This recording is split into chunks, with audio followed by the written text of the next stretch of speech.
ஓம் சத்குருவே சரணம். வாத்தியார் மகராஜ்க்கு ஜெய். குருவருளால் கால ரகசிய பதிவேட்டில் பார்க்கக்கூடிய விஷயமானது அப்படி பார்த்துட்டிங்கன்னா, இந்த மாசி மாதம் வளர்பிறை பிரதோஷம், இது ஒரு அற்புதமான பிரதோஷம். இது என்ன இதில் அற்புதம் இருக்குது அப்படி பார்த்துட்டிங்கன்னா, ஃபஸ்ட்டு ஆங்கில தேதியில் மார்ச் 1 அப்படி எடுத்துங்க. இந்த 2026 வருடத்தோட மார்ச் மாதம் 1ஆம் தேதி ஞாயிற்றுக்கிழமை அன்று வரக்கூடிய பிரதோஷத்தோட சில விசேஷமான கால குறிப்புகள், என்ன விதமான காலங்கள்லாம் அந்த பிரதோஷத்தில் சேர்ந்துருக்கு அப்படி பார்த்தீங்கன்னா, பிரதோஷம் அப்படின்றதே நம்ம எல்லாருக்கும் தெரிஞ்சது தான். ஓரளவுக்கு இல்லை, நல்ல ஸ்ரத்தையாக இருக்கிறவங்களுக்கு முழுமையாகவே அவங்களோட பலவிதமான தோஷங்கள் நீங்குவது ஒரு கண்கூடான விஷயம்.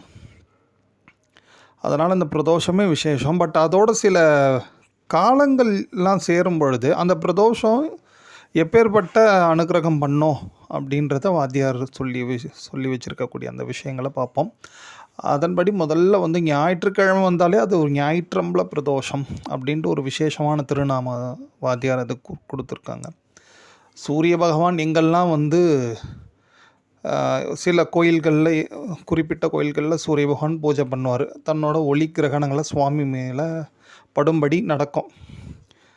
அந்த இடங்களில் பிரதோஷத்தை அட்டன் பண்ணுறது ரொம்ப உத்தமம். இல்லைனா சூரிய பகவான் தனித்து சன்னதி இருக்குது, கொஞ்சம் விசேஷமாக இருக்கிறாருனாலும் அங்கே பிரதோஷம் அட்டன் பண்ணுறது ரொம்ப ரொம்ப விசேஷம்.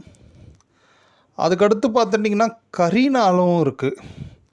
கரிநாள் கூடிய பிரதோஷமே ஒரு சிறப்பான பிரதோஷம். இந்த கரிநாள்ன்றதே அது எப்படி சொல்கிறதுனா, பலவிதமான வேதனைகள், துன்பங்கள் இதெல்லாம் நீங்குவதற்காகவே ஏற்பட்ட ஒரு நாள் தான் கரிநாள். அதனால தான் அந்த நாளில் எந்த விதமான நல்ல காரியங்களும் நம்ம பண்ணாமல் பூஜை புனஸ்காரங்கள், குறிப்பாக சனீஸ்வரர் பூஜை ப்ளஸ் கருப்பண்ண சுவாமியோட பூஜைகள் எல்லாம் நிறைய முடிஞ்ச அளவுக்கு ஸ்லோகங்களை சொல்கிறது, அதற்குரிய தான தர்மங்களை பண்ணுறது, இதெல்லாம் பண்ணியாச்சுனாலே அந்த கரிதோஷம் நிவர்த்தி ஆகும் அப்படின்ற ஒரு விசேஷமான குறிப்பு தான் இந்த கரிநாளோட. அது மகத்துவம் நிறைய இருக்குது. நம்ம மேலோட்டமாக பார்த்துக்கோ, இந்த நிறைய இந்த அடிக்கடி கோபம் படுறவங்க, அடிக்கடிக்கு எரிச்சலாகவே இருக்கிறவங்க, ஒரு மைண்டு ஒரு அமைதியே இல்லாமல் ஏதாவது ஒரு வெறுப்பான தன்மையோடு இருக்கிறவங்களுக்கெல்லாம் அந்த கரி தோஷத்தால் தான் இப்போ ஏற்பட்ட ஒரு வேதனை. அவங்களுக்கு எப்பொழுதும் அந்த மன நிம்மதி, மன அமைதி இல்லைன்னா கன்ஃபார்ம்டாக அது ஒரு வகையான கரி தோஷம் தாங்க. அப்போ எல்லாருக்குமே இருக்குமேப்பா அப்படி யோசித்தேன். கண்டிப்பாக இருக்குது தான், என்ன பண்ண முடியும். அதெல்லாம் நிவர்த்திக்கக்கூடிய சில காலங்கள் வரும் பொழுது அந்த காலங்களுக்குரிய சில பூஜைகளை வாத்தியார் அருளிய முறைப்படி நம்ம பண்ணிட்டோம் அப்படின்னாச்சுன்னா ஓரளவுக்கு அந்த கரிதோஷம் விலகுவதற்கும் நமக்கு ஒரு அமைதி, மனசுக்கு ஒரு அமைதி, சாந்தம் கிடைப்பதற்கும் நல்ல வாய்ப்பு. அதுதான் இந்த கரிநாளோட மகத்துவம். அது பிரதோஷத்தோடு சேரும் பொழுது இன்னும் ரெட்டிப்பாக அதோட பலன்களை தரும். அதாவது அந்த கரிதோஷம்லாம் சீக்கிரமாக விலகுவதற்கு அதற்குரிய சில துதிகளும் உண்டு. சிவய சிவ அப்படின்ட்டு ஆரம்பிக்கும். அது ஃபோட்டோவில் உங்களுக்கு வீடியோவில் இருக்கும்.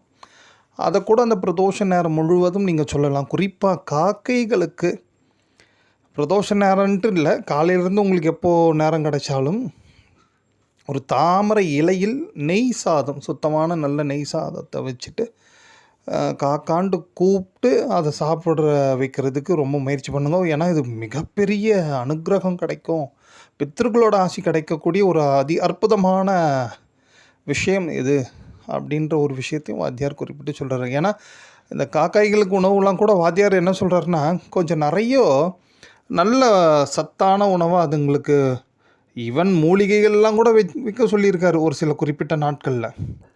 ஏன் அப்படிலாம் பண்ணோன்னா, அந்த மாதிரி அந்த பட்சிகளெல்லாம் நல்லா இருந்து அந்த பட்சிகளோட ஆசீர்வாதம் கிடச்சதுனாலே ரொம்ப விசேஷம். அதன் குறிப்பாக காக்கைகளோட அனுகிரக ஆசீர்வாதம்லாம் பித்ருக்களோட அனுகிரக ஆசீர்வாதம் கிடைக்கிற மாதிரி.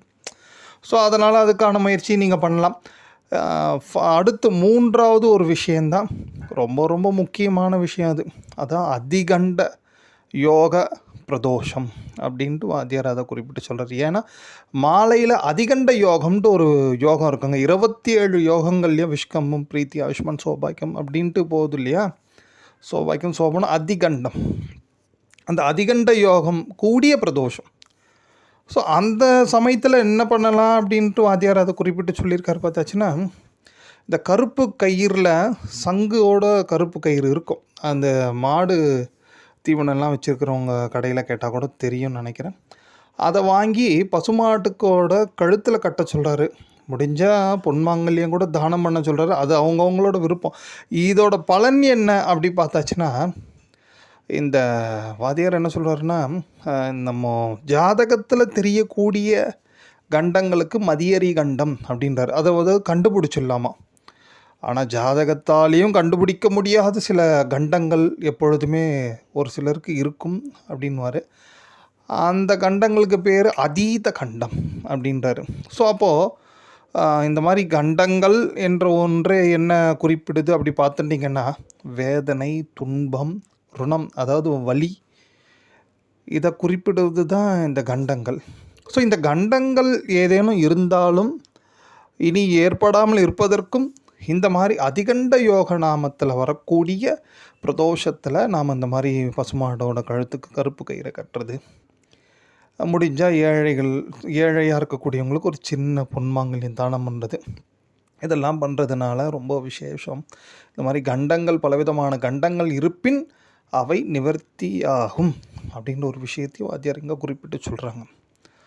ஸோ இந்த பிரதோஷம் நீங்கள் எப்படின்னு பார்த்துட்டிங்க, ஏதோ ஒரு வழக்கமாக வந்து போகிற பிரதோஷம் அப்படின்ட்டு நினைக்காம, இந்த ஒரு 3 மடங்கில் நமக்கு ஒரு பலவிதமான அனுக்கிரகங்கள் தரக்கூடிய பிரதோஷமாக இருக்குது. முதல்ல ஞாயிற்றம்பலம், அடுத்து கரிநாள் பிரதோஷம், அடுத்து அதிகண்ட யோக பிரதோஷம். ஸோ இவ்வளோ காலங்கள் இதில் இருக்குது. இதில் கூடுதலாக ஆயில்யம் சேர்ந்ததுனால ஆயில்யத்தோட ரொம்ப விசேஷம், சிறப்பு அப்படி பார்த்துட்டிங்கன்னா, நவகிரக பிரீத்தி பண்ணுவதற்கு ஒரு உத்தமமான திருநக்ஷத்திரம் எது பார்த்துட்டிங்கன்னா அது ஆயில்யம்தான். ஆயில்யத்தில் தான் சாஸ்திரபூர்வமாக நவகிரக பிரீத்தி பண்ணியாச்சுன்னா இமிடியேட்டாக பலன்கள் அப்படின்றாங்க. ஸோ அதனால் ஆயில்யம் திருநக்ஷத்திரம் கூடிய பிரதோஷமாக அது இருப்பது இன்னும் நமக்கு நிறைய சிறப்புகளை நிச்சயமாக பெற்றுத்தரும். ஸோ அதனால் இந்த பிரதோஷத்தை வழக்கம் போல் ஏதோ ஒன்று அப்படின்னு நினச்சிக்காமல் இதில் இவ்வளோ சிறப்புகள் இருக்குது. இதை நிச்சயம் முறையாக வாத்தியார் சொன்ன முறைப்படி முடிஞ்ச அளவுக்கு, இல்லைனா உங்களால் முடிஞ்ச அளவுக்கு நீங்கள் போய் அந்த கோயில்களில் இருந்துட்டு சிவநாமம், அப்புறம் இதில் வரக்கூடிய சில மந்திரங்கள்லாம் இருக்குது, அதெல்லாம் சொல்லிகிட்டு இருங்க. தானங்கள் உங்களால் முடிஞ்ச அளவுக்கு என்னெல்லாம் முடியுமோ நிச்சயமாக தானம் பண்ணுங்கள். அதுலேயும் குறிப்பாக இந்த நெய்யும் சர்க்கரையும் சேர்த்து கொடுக்க சொல்கிறாரு இந்த மாதிரி பிரதோஷத்துலலாம், இந்த மாசி மாத பிரதோஷத்தில். அதனால் நிறைய நோய்கள் நிவர்த்தி அடையும் அப்படின்ற ஒரு குறிப்பையும் வாத்தியாரங்க குறிப்பிட்டு சொல்லியிருக்காங்க. ஸோ அதனால் இந்த பிரதோஷம் வழக்கம் போல் நீங்கள் சாதாரணமாக நினச்சிடாதீங்க. இவ்வளோ மகத்துவம், இவ்வளோ விஷயங்கள் உண்டு. இது எல்லாரும் தெரிஞ்சுட்டு மற்றவாளுக்கும் தெரியப்படுத்தி எல்லாருக்கும் இருக்கக்கூடிய அந்த கண்டங்கள், தோஷங்கள் எல்லாம் விலகுவதற்கு நம்மளால் முடிஞ்ச ஒரு சிறிய ஒரு இறை கருவியாக இருந்து செயல்படுவோம். குருவர்களால். ஓம்.